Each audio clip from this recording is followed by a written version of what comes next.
What did your sister do that you'll never forgive? I was getting an ultrasound when my sister called. Hey girl, I just found out I'm pregnant, and I need to name the baby Daniela. I froze. Daniela was what I wanted to name my child. Cindy, that's what I'm naming my baby. You know that. Okay, but I need this name. It's the only thing keeping me going since Dad died. I pinched the bridge of my nose. I was the only one to visit Dad when he had cancer. I was the only one who spent 4 months sleeping on hospital chairs, while Mom had already moved in with her boyfriend, claiming she didn't sign up for this. The night before Dad died, Head grabbed my hand and said, "Name her Daniela. After me, Daniel." Those were his last words. Cindy, Dad specifically asked me, Lucy, I already told Grandma. She's so excited about baby Daniela. You know how confused she gets with her dementia? 2 Danielas would be too much. I looked at the screen showing my daughter, just 8 weeks from being born, already Daniela in my heart. We'll talk about this later. By the time I got home from the appointment, Mom was at my door. You need to pick another name, Mom announced, not even bothering with hello. Cindy's already committed to Daniela. Noah, my husband, looked up from assembling the crib. Are you serious right now? I co-sign your mortgage, Mom said, her voice cold. I pay your car insurance, your phone bill. Cindy has had 3 miscarriages. Let your sister have this one thing, or I'm cutting you off. The pressure was suffocating, but I stood my ground. The breaking point came when I went into labor. 22 hours in, exhausted and vulnerable, Mom and Cindy arrived at the hospital. Last chance to be reasonable, Mom said while I was between contractions. Cindy's only 2 months behind me. I'm not going to be able to do it. Do you really want our family split over this? Cindy was sobbing, rubbing her belly. Baby Daniela is the only reason I'm here. I was so tired. Everything hurt. Fine. Just please leave so I can have this baby. 3 hours after giving birth, holding my daughter, Mom returned with a smile. Good news. I called Brad to come support Cindy through this emotional time. He's so excited about becoming a father. The color drained from Cindy's face. You called who? Brad, your baby's father. Cindy stood up so fast she knocked over a water pitcher. I need to go. Morning sickness. But Brad didn't. Brad was already walking through the door. He looked at me holding the baby, his face brightening. Oh, wow. Congratulations, Lucy. Then he turned to Cindy, confused. Wait, you're pregnant? Since when? Mom laughed nervously. 7 months along. With your daughter, Daniela. Brad stared at Cindy for a long moment, then burst out laughing. That's impossible. I had a vasectomy 3 years ago before we even dated. I told you on our first date I never wanted kids. The room went silent except for my heart monitor. The vasectomy must have failed, Cindy said weakly. Brad pulled out his phone. I get sick. I get tested yearly. Harris last month's results. 0 sperm count. He looked between us all, realization dawning. Oh my gosh. Is this about that inheritance thing? You called me last month asking if I'd play along for some family money. Offered me 10 grand to show up at family events. Cindy? Mom's voice was barely a whisper. Grandma was going to leave everything to Lucy. Cindy exploded. I had to do something. So you lied about being pregnant? It made Grandma so happy. I thought about all the ultrasounds Shed sent me. Those pictures. Google Images. The morning sickness. You kept talking about? Ipecac syrup. Something snapped in me. Hours of labor. Months of guilt. Years of manipulation. I lunged forward and grabbed at her belly, ready to rip the fake padding away and expose her once and for all. But that's when I felt it. A real bump on her belly that felt just like mine. I pulled back in shock. Wait, so you're pregnant? Cindy went completely still. Brad was already at the door. Well, it's not mine. So whose is it? That's when Noah, my husband, went white as a sheet. Brad's eyes locked onto Noah and he took a step closer to him. I asked, whose baby it is? Noah's mouth opened and closed like a fish gasping for air. But no words came out. His hands gripped the arms of the hospital chair so tight his knuckles turned white. The silence stretched on and on while everyone stared at him. Even Mom stopped talking for once and just watched Noah struggle to speak. Sweat beaded on his forehead and rolled down his temple. Brad crossed his arms and waited, not breaking eye contact. That's when the nurse pushed through the door and looked around at all of us. "Is everything okay in here?" We can hear raised voices at the nurse's station. I shifted Daniela to my other arm and pointed at Mom and Cindy. "I need my visitor list updated right now. Only medical staff from now on." The nurse nodded and pulled out her tablet to make notes. Mom's face turned red and she started yelling about her rights as a grandmother. The nurse stayed calm and called for backup while Mom's voice got louder and louder. 2 more nurses appeared and they surrounded Mom and Cindy, moving them toward the door. Mom grabbed the door frame and tried to plant her feet, but the nurses kept pushing her forward. Cindy followed behind them, one hand on her real baby bump, not even trying to fight back. Brad slipped out past them all, saying something about having said his piece. Noah stayed frozen. He wasn't in his chair, staring at the floor and breathing hard. Once everyone else was gone and the door clicked shut, Noah stood up so fast the chair scraped against the floor. "I need some air." He practically ran from the room before I could say anything. I sat there holding Daniela, feeling the weight of her tiny body against my chest. Dad's last words echoed in my head about naming her after him. The promise I made to him felt even more important now with everything falling apart around us. My phone started buzzing on the bedside table with text after text from Mom. She threatened to stop paying my car insurance immediately if I didn't let her back in. Then came threats about the phone bill and how she'd call the bank about the mortgage. I turned the phone to silent and focused on getting Daniela to latch for feeding. Her tiny fingers wrapped around mine as she ate. The financial threat seemed so small compared to finding out my husband might have gotten my sister pregnant. Hours passed and the sun went down outside my hospital window. Around 10 that night, my phone lit up with messages from Cindy. She wrote paragraph after paragraph apologizing for the fake pregnancy scheme, but wouldn't answer the one question that mattered. I typed back asking if the real baby was Noah's. She sent back a string of question marks and crying faces, but no actual answer. Her dodging the question told me everything I needed to know. My chest felt tight, and I had to focus on breathing steady so I wouldn't upset Daniela. The clock on the wall showed past midnight when I heard the door creak open. Noah slipped into the room and settled into the chair beside my bed without looking at me. His clothes were wrinkled and he smelled like the parking garage. I waited until he stopped fidgeting before asking him straight out about Cindy. He admitted they'd been texting privately for months, but swore nothing physical ever happened between them. He said Cindy was upset about Dad dying and needed someone to talk to when I was always at the hospital. Every excuse he gave just overlapped. Opened up more questions. His timeline didn't add up and he kept changing small details in his story. I turned away from him and pretended to sleep while my mind raced through everything. Morning came and the patient advocate knocked on my door with a stack of forms. I filled out the official visitor restriction paperwork, writing only Noah's name on the allowed list for now. My hand shook a little as I signed it. The advocate noticed and handed me pamphlets about legal resources and postpartum support groups. She said they see situations like this more than people realize. An hour later, the birth certificate clerk arrived with her rolling cart of supplies. She spread out the forms.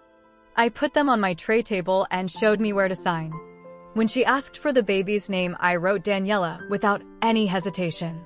This was the one thing I was absolutely sure about in all this chaos. Noah signed his part with a shaky hand, the pen trembling as he wrote. We both knew everything else might fall apart, but at least my daughter would carry the name Dad wanted. Down the hall, I could hear Mom's voice getting louder at the nurse's station. She demanded to see her granddaughter and threatened to sue the hospital for violating her rights. The shouting went on for several minutes before security showed up. I heard their radios crackling and Mom's voice getting farther away as they walked her toward the elevators. She yelled about discrimination and elder abuse all the way down the hall until the elevator doors finally cut off her voice. The patient advocate knocked on my door about 20 minutes later holding a folder full of papers. She sat down in the chair Noah had been using and spread everything out on the tray table. She pointed to different forms explaining how Mom's threats about the mortgage and bills might count as something called economic abuse. She left me pamphlets about setting boundaries with toxic family members and wrote down phone numbers for legal aid. Noah picked up one of the papers about financial control, and I saw his jaw tighten as he read through it. After she left, I turned to Noah and told him we needed to get a paternity test for Cindy's baby to find out the truth once and for all. He agreed right away without any argument, which made me wonder if he was innocent or just calling my bluff. We spent the next hour on his phone looking up labs that do prenatal testing while Daniela slept in my arms.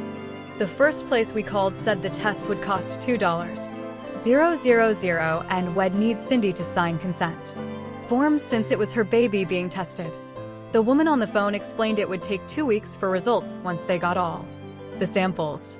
My chest got tight thinking about that much money, but I needed to know the truth. I grabbed the hospital note. I started writing down all the bills Mom paid for us compared to what we could handle on our own. The car insurance was $300 a month and the phone bill was another $150. The mortgage was the real problem since Mom co-signed and would need to refinance without her, which meant qualifying on just our incomes. Noah suggested maybe his parents could help, but I wasn't ready to bring more family into this mess. 2 days later, discharge day finally came, and the nurse wheeled me out to Noah's car, with Daniela in her car seat. On the drive home, I told Noah he needed to sleep on the couch until we figured everything out. He just nodded and didn't try to argue or convince me otherwise. When we got home, he quietly took his pillow from our bedroom and carried it downstairs, while I settled into bed with Daniela. That first night home, I couldn't stop looking around the nursery we'd spent months decorating together. I opened drawers looking for anything that seemed off and found receipts from the past few months stuffed in random places. Most were normal stuff like diapers and formula, but then I found his credit card statement from last month.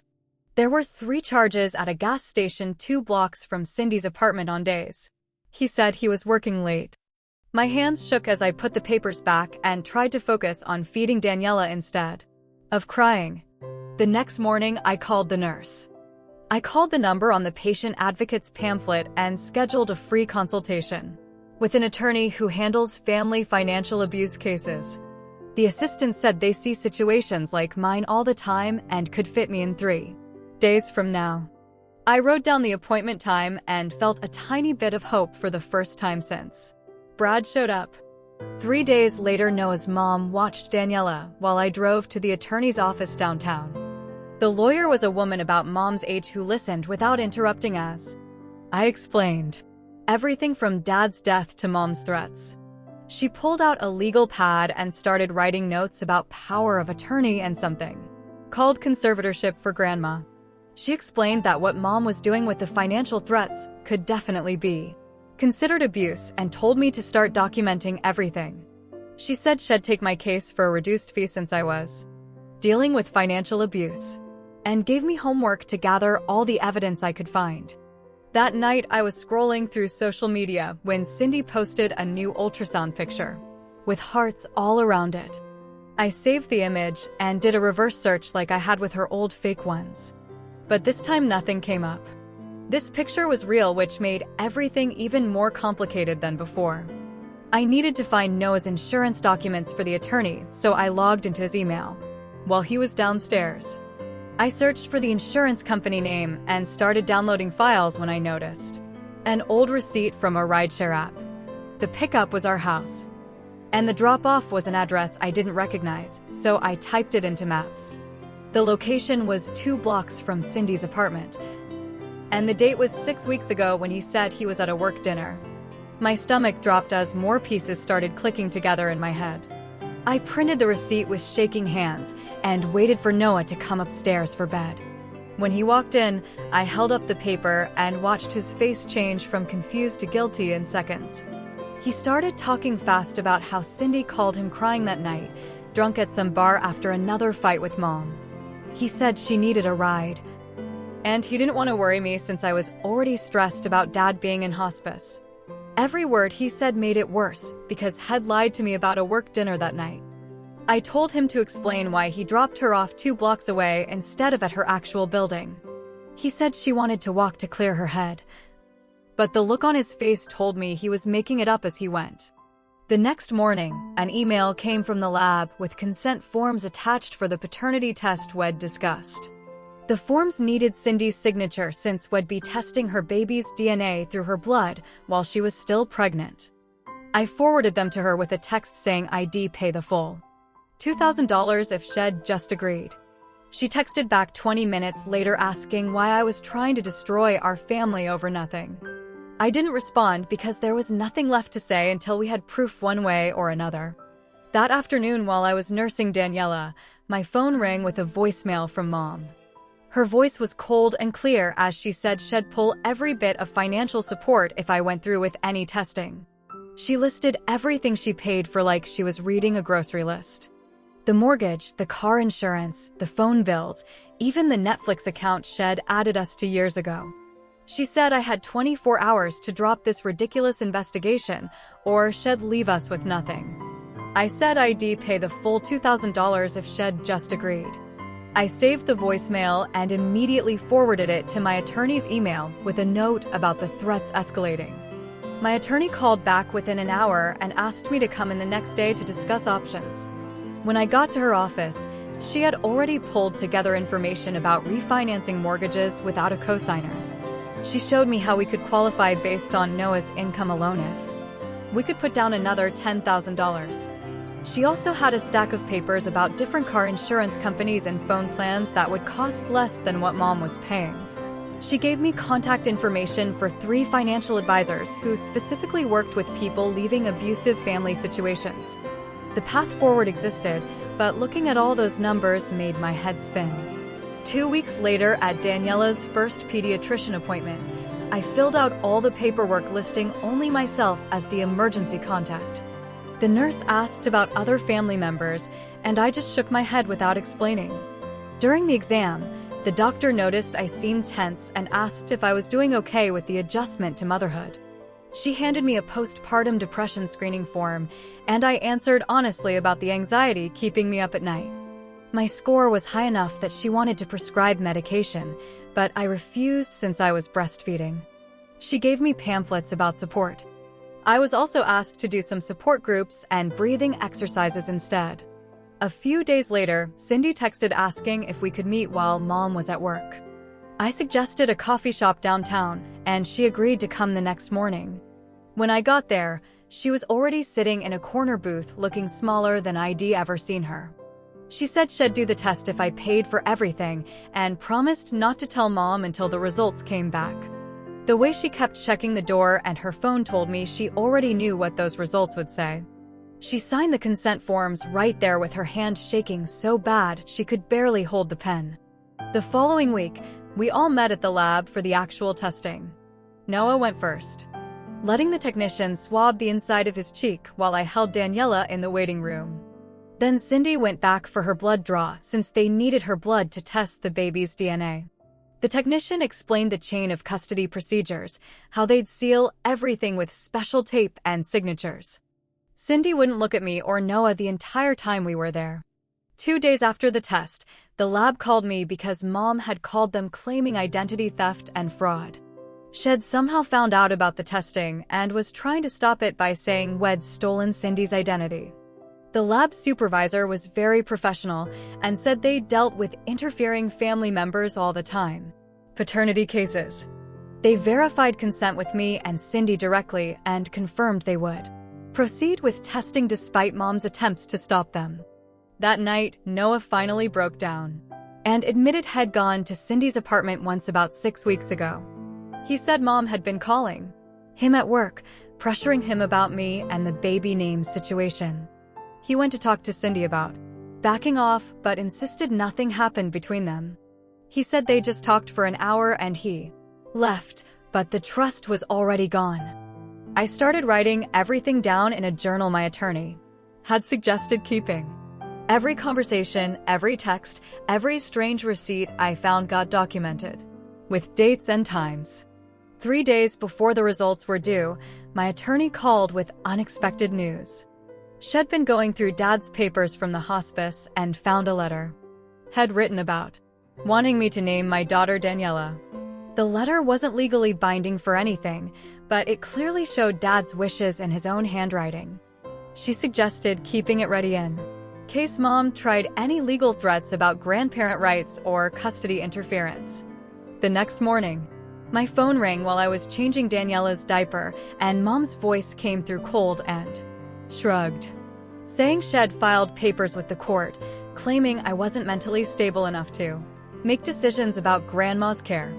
My hands shook as I called my attorney, who said she'd contact Grandma's doctor right away to get a proper evaluation done before any judge could rule on Mom's request. The whole situation was getting uglier by the day, and I could barely keep up with all the legal moves Mom was making against me. That first night home alone with Daniela turned into 3 straight nights without any real sleep. And by the 3rd night I found myself sitting on the bathroom floor, just sobbing while the baby cried in her crib down the hall. I grabbed my phone and dialed the postpartum support hotline number the hospital had given me, and talked to a woman who reminded me that feeling overwhelmed was normal and I wasn't failing as a mother. She walked me through some breathing exercises and gave me practical tips like sleeping when the baby sleeps, even if it meant leaving dishes in the sink. The next afternoon, while I was finally getting a nap, Brad sent me a text with screenshots attached that made my stomach turn. The images showed months of text messages between him and Cindy, where she'd been planning the whole fake pregnancy scheme and asking him to play along for money. My attorney called within an hour of getting the screenshot, saying this evidence of fraud would help our case significantly, especially with Mom's power of attorney filing. 2 days later, the lab called while I was feeding Daniela, and the woman on the phone said the preliminary results showed Noah was excluded as the father with 99.9% certainty. Relief washed over me so hard I started crying. But then I realized our marriage problems weren't going to disappear just because he hadn't cheated with Cindy. Trust takes way longer to rebuild than it takes to run a DNA test, and we still had so much broken between us. I felt relieved about the test results, but incredibly sad watching my whole family fall apart around me while I tried to take care of a newborn. Daniela deserved so much better than all this chaos and fighting. So I picked up the phone and made an appointment with a family therapist for the following week. Noah showed up at the door that evening, with tears already running down his face. Before I even let him in, he broke down completely in our living room, saying he'd felt so pushed aside when Dad got sick, and I spent all those months sleeping at the hospital. He admitted making bad choices and keeping secrets, but swore over and over that he never cheated on me with anyone, including Cindy. I sat there listening to him sob without offering forgiveness, because I wasn't ready for that yet. Our first couples therapy session 3 days later started with the therapist having us establish ground rules about complete honesty and transparency going forward. If we wanted any chance of saving our marriage, she suggested Noah should stay somewhere else while we worked through our issues. And his parents said no. I said no. I said no. I said no. I said no. I said no. I said no. The therapist spent most of the session identifying how Mom's financial control over us was actually emotional abuse and enmeshment that had been going on for years. She assigned us homework to each write out our non-negotiable boundaries. And when I got home and started my list, it ended up being way longer than I expected. For days after that session, Mom showed up at my door with bags of groceries and a document she wanted me to sign that would legally change Daniela's name to something else. When I refused to even look at the papers, She dumped all the groceries on my front porch and started screaming about ungrateful daughters who didn't appreciate it. She said no. She said no. She said no. Everything she'd done for them. The neighbors were watching from their windows, and one even came out to ask if I needed help, but Mom was already getting in her car and peeling out of my driveway. The very next morning, I got a call from Grandma's care facility saying she'd wandered out during a shift change and was found confused at a bus stop 3 miles away. This made it crystal clear that we needed proper oversight of her care and her assets instead of letting Mom have control. My attorney filed for an emergency conservatorship hearing that same day, saying Grandma's safety was at risk, and the court scheduled it for the following week. My attorney spent the next 3 days helping me gather bank statements and text messages showing Mom's pattern of financial threats and manipulation. She had me write down every incident I could remember where Mom used money to control my decisions, and the list filled 12 pages. The attorney photocopied everything and organized it into a binder with tabs for different types of evidence.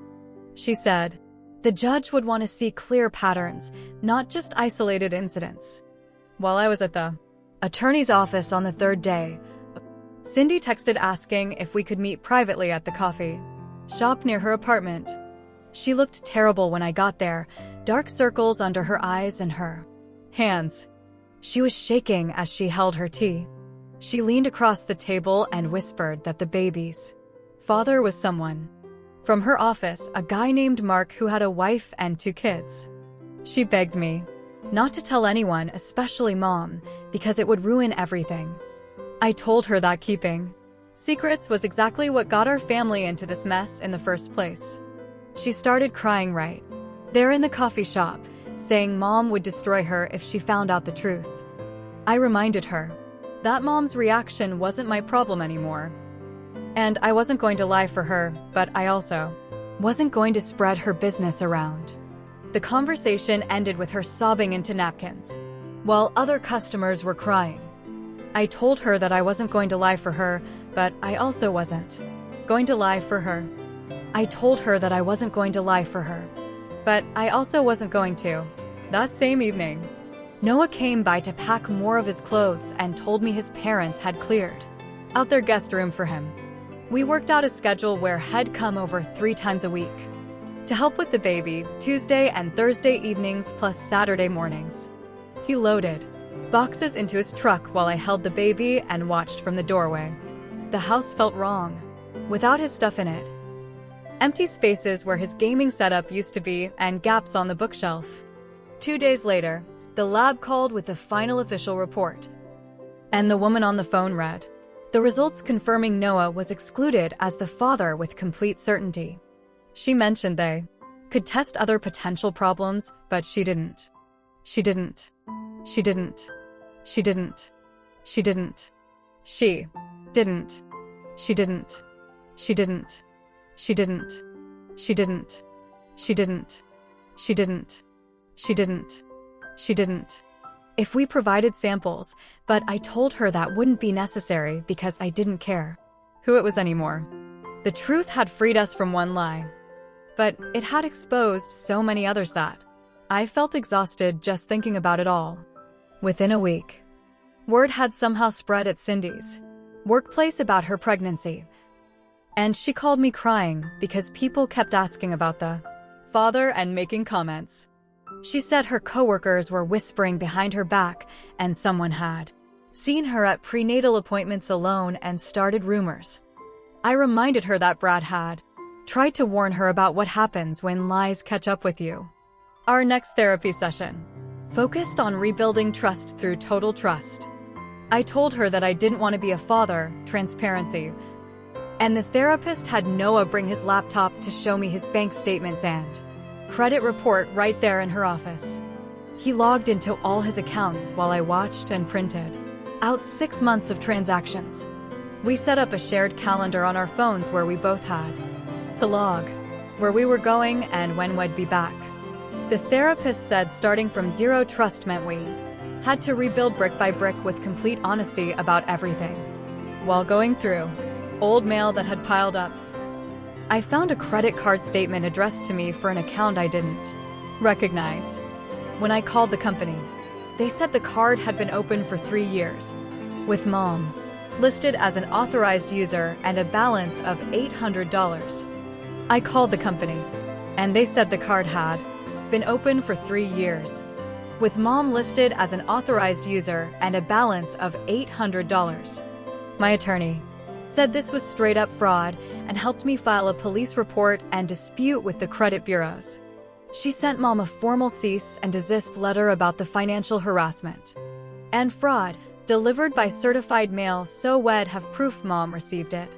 The attorney also helped me freeze my credit and remove Mom from every single account she might have access to. Each step felt like cutting another string Mom had used to control me for years. Mom must have gotten the letter because 2 days later, she sent a group text to basically every relative we had, calling me cruel and ungrateful after everything she'd done for me. My phone started blowing up with messages from aunts and cousins I hadn't talked to in years, suddenly having opinions about my life. Some took Mom's side, saying family should stick together, while others said they weren't. Surprised because they'd seen how Mom treated Dad when he was sick. I blocked most of them and put my phone on silent to focus on taking care of the baby. That night, after putting Daniela down, I sat at the kitchen table with a legal pad and started writing out exactly what contact Mom could have with my daughter. My hands shook a little as I wrote that she could see Daniela once a week for 2 hours, in a public place with me present. I added that Cindy could visit if she came alone without Mom, and gave me 24 hours notice. First, the rules felt mean, but after everything that had happened, I needed these boundaries to protect us. I made copies and sent one to Mom through certified mail, and gave another to my attorney, who said it was smart to document everything. 3 weeks later, the conservatorship hearing finally arrived, and I wore my only suit while Noah stayed home with Daniela since we still weren't ready to appear together publicly. The courtroom was smaller than I expected, with wood paneling and uncomfortable benches. That made my back hurt. Mom sat on the other side with her own lawyer, while the judge reviewed stacks of paperwork about Grandma's finances and medical condition. My attorney presented bank statements showing Mom had been moving money from Grandma's accounts, and the judge's face got more serious with each page. The court-appointed evaluator testified that Grandma needed a neutral third party managing her assets, since family dynamics were compromised. Mom's lawyer argued she was the natural choice as the eldest daughter, but the judge cut him off and said the evidence showed clear financial manipulation. After 40 minutes of testimony, the judge appointed a professional conservator from a company that specialized in elder care finances.